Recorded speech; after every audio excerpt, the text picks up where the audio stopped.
On a crisp, cool afternoon, Ken strutted out of his apartment in the quiet, upscale neighborhood of Brooksville, leash in hand, and Pookie, his golden retriever, trotting beside him like a prize trophy.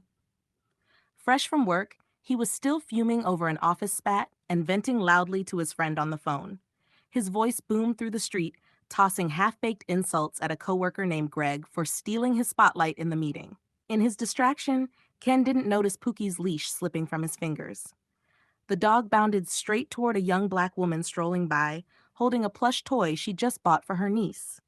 She let out a surprised laugh as Pookie wagged furiously, pawing at the toy. The woman crouched down, cooing, "Oh, aren't you adorable?" and let the dog gnaw playfully at the toy. Ken whipped his head around, eyes narrowing. "Hey, how dare you touch my Pookie with your filthy, stinking hands? Are you insane?" His voice carried across the block, slicing the afternoon calm like a chainsaw. People turned their heads instantly. The woman froze, her smile vanishing into stunned disbelief.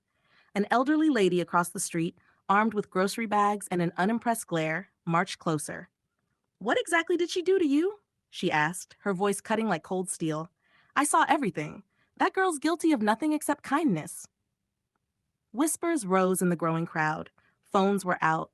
Cameras were rolling. Someone muttered, "He's cooked." The old woman smirked.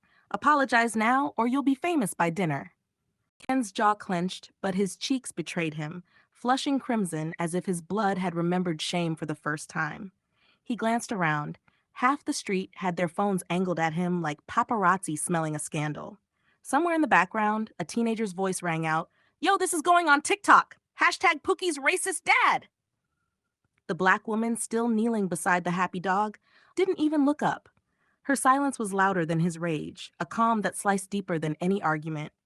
"Ma'am, I'm not apologizing to," Ken stammered, fumbling for a word that wouldn't explode in his face. The elderly lady cocked her head, her lips curling into a smirk of pure grandma judgment. "To what?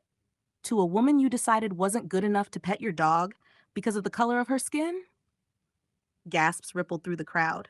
A guy in a hoodie yelled, "Say it louder for the live stream." Pookie, sensing the tension, trotted back to Ken with the toy still in his mouth, tail wagging like he hadn't just starred in a viral clip. The young woman stood, dusted off her jeans, and looked Ken straight in the eye. Not with anger, but with the kind of pity you reserve for toddlers throwing tantrums. "You should be embarrassed," she said softly.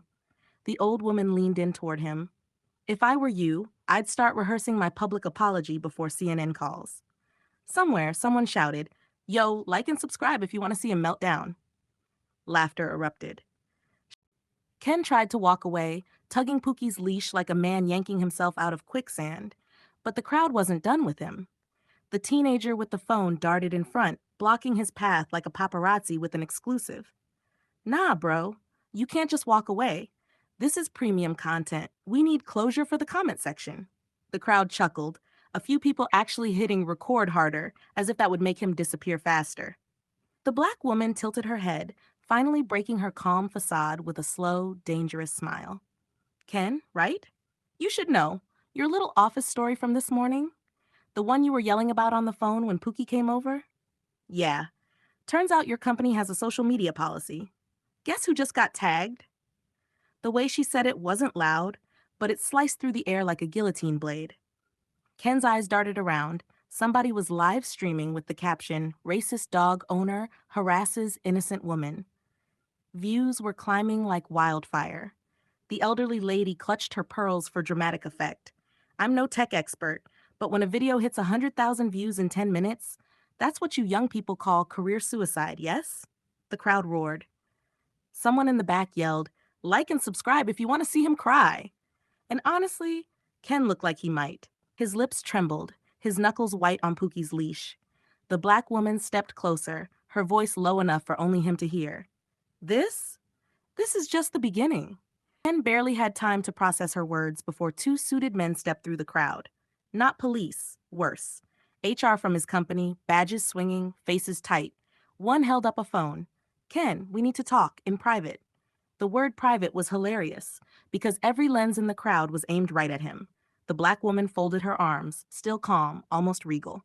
"He's all yours." she said, stepping aside like a queen letting the executioner through. The teenager whispered to his live stream audience, "Yo, HR just pulled up. Smash that like button if you want to watch him get fired live."